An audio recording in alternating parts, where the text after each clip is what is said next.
Magandang araw po mga kaibigan. Ito na, flight na namin bukas. Uuwi kami ng Pilipinas. Siyempre, sobrang excited kami at madami pa kaming gagawin bago umalis. Si Jess, nasa taas, nagpapak siya ng mga suitcases namin. Andito ako sa bakuran, mag-aani lang ako dito sa halamanan namin. At may konting trabaho pa ako bago kami aalis. At excited din kami kasi hindi lang kami ang uuwi, kundi sasama halos buong pamilya ko.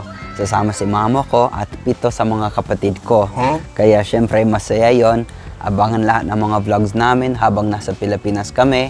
Ang balak po namin ngayon habang nasa bakasyon po kami, magla-live kami sa Facebook.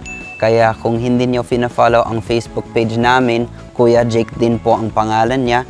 Kaya i-follow niyo din ang Facebook page namin para makita niyo yung mga live namin habang nasa Pilipinas kami. At ito pala si Jess, syempre sobrang masipag, nagpapak siya lahat ng mga suitcases namin. Buong week na to, inaayos niya mga suitcase. Ano Jess, ready ka na? Ready na! Ayos, ang galing mo talaga Jess. Okay, bago kami pumunta ng Pilipinas, syempre i-harvest ko muna lahat ng mga gulay na pwede kong i-harvest para hindi sayang. At habang wala kami, may magdidilig dito sa likod at sana buhay pa ang halamanan namin pag uwi namin.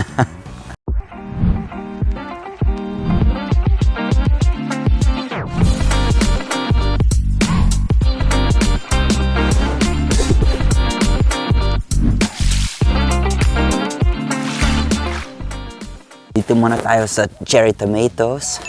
Ang dami oh.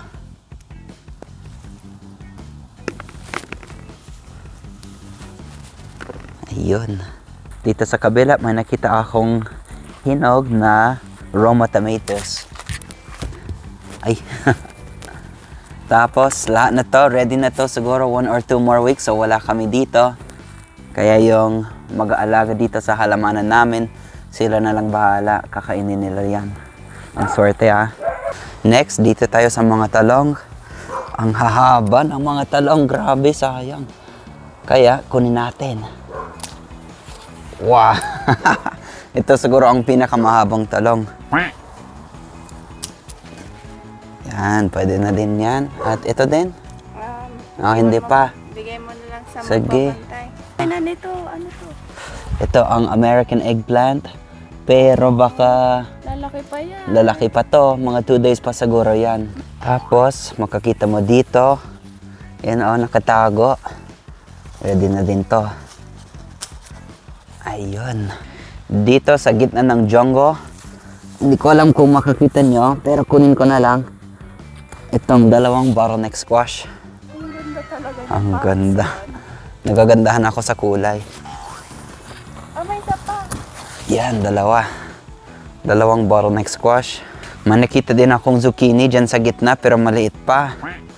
At may squash dito, may squash dyan. Kaya... Pero dito ako excited. Magagulat kayo. Ito ang first harvest ng sitaw. Ito ang inaantay namin ng ilang buwan. At makakita mo ang gaganda ng sitaw natin this year. Kaya i-twist lang natin. Ganyan. You know? Ayos. Yan oh. Anong bug na yan? Ano to? Huh? Wow. It's like Malaking... green. Excuse me po. Ayan. Okay, dyan muna siya sa dahon. Yan o. Ang gaganda ng Ang gaganda ng sitaw. Ang tataba oh. Ang lusog. Wow. Okay, kunin ko lahat ng mga sitaw na to. first harvest na. First harvest. Buti na lang. Akala namin wala na kami pag first harvest ng sitaw namin. Nabutan pa natin. Naabutan pa yung unang harvest. Kaya buti na lang. At ang gaganda pa. Yan o. Pwede nang ibenta sa palengke. Diba? So, sobrang ganda. Mas maganda pa ang sitaw na to kaysa sa binibili namin eh. Yun o. Hayaan lang natin yung mga maninipis kasi tataba pa kagaya to. Kaya sila na lang bahala. Masasarapan sila doon. Ang swerte nila ah. Ayan, may dalawa pa dyan. Hindi na yun. Ayun. Tago. May nagtatago pa dito sa gilid, oh. Yan. Madaming langgam. Tapos dito, grabe parang jungle dito sa gilid. Pero tingnan mo oh, after 1 week, unlimited sitaw ito. Kami ng bulak ko. Grabe. Kaya, ito meron isa. Diyan sa baba niya, babe. Dun sa baba. Oh, yun oh. Wow. Ito siguro yung pinakamahaba. Ang sarap. Wow, grabe. Ilang inches yan, babe? Parang 2 feet. Yun oh. Ang galing. Anong luto natin dito, be? Obo. Yan pala ang gagawin namin dito, adobong sitaw. Mamaya, pagkatapos ko mag-adobo tayo. Oo, sige. Adobong sitaw tayo mamaya. Kaya abangan. Okay na to, no? Sa adobong sitaw natin. Yes, ang dami. Ayun, no? Grabe, 1 dozen. Ang haba, ang tataba. Ang lusog talaga ng sitaw natin this year. Kung naalala po ninyo, itong mga sitaw namin ayaw magbulaklak. Pero ang ginawa ni Jess, tanggal siya ng tanggal ng mga dahon. At tapos yung mga ito, tinanggal niya lahat everyday. Tapos, ang dami ng bulaklak. Kaya ang dami ng bunga. So ito ang final harvest natin. May 3 talong, may 2 bottleneck squash, ang daming sitaw, tapos may kamatis pa. At kahapon pala, na-excite si Jiro, kaya kinuha niya yung pinakamalaking zucchini namin. Ipapakita ko sa inyo yung video. Pero ang gagawin namin dito, adobo, kaya abangan na lang mamaya. Itong mga peach pala, mukhang ready na. Tikman muna natin ito. Malambot to. I'm pretty sure ready na to. Wow. Grabe ang juicy oh. Wow, grabe. Juicy ah. Masarap ito i-peach cobbler. Wow. Nakakagulat ah, ang juicy.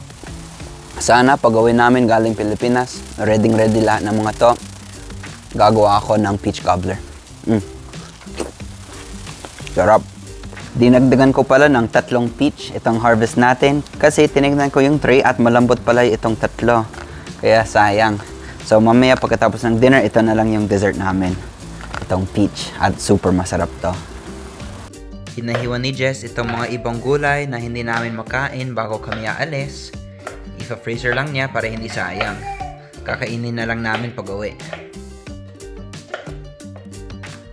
Sarap ah.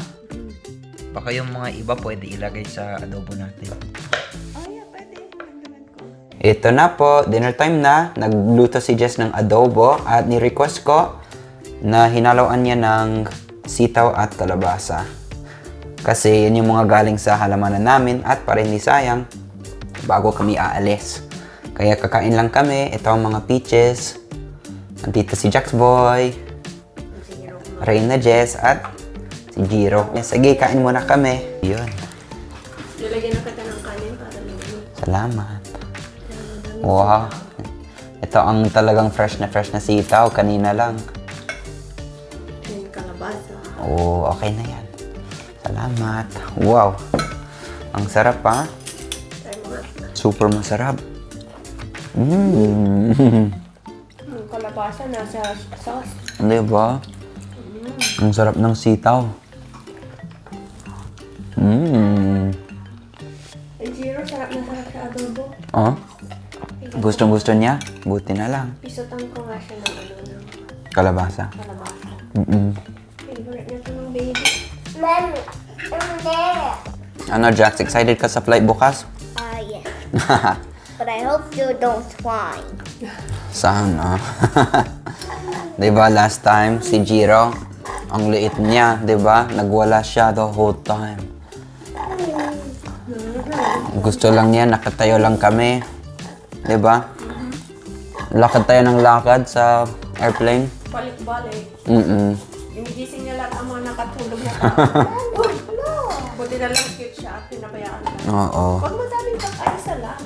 I stayed up a little Mhm. because of him. Ito si Jax, sana na siya mag-travel. Ilang beses na nakauwi sa Pinas na. 3 months old pa lang siya mo. Pang ilang uwi pala ni Jax ito? Madami na, no? 3 months old, 9, 1, 2, nung nag-5 siya. Ngayon, ay Oh, pang-anim na. Uy! Pang-anim na, 6 years old pa lang. Ginawang Manila ang Pilipinas, ha? Ang swerte naman. Hindi, kasi ang buong pamilya ni Jess nasa Pilipinas pa rin. Kaya syempre, gustong-gusto nila makita yung mga apo nila. Kawawa naman. At para makilala din nila yung pamilya ni Jess, umauwi kami every year para masaya din. Maaga tayo matutulog ngayon, ha? Yes. Super maaga ang flight natin bukas. Ayan na po mga kaibigan. Maraming salamat po sa panonood sa simpleng vlog po namin. Last vlog namin dito sa US bago ang vacation namin. See you soon, Pilipinas. At kung makakita nyo kami sa kalsada, kumakain ng taho, wag po kayong mahihiya lumapit at mag-hello po sa amin. Maraming salamat po at see you soon. Ingat! Bye.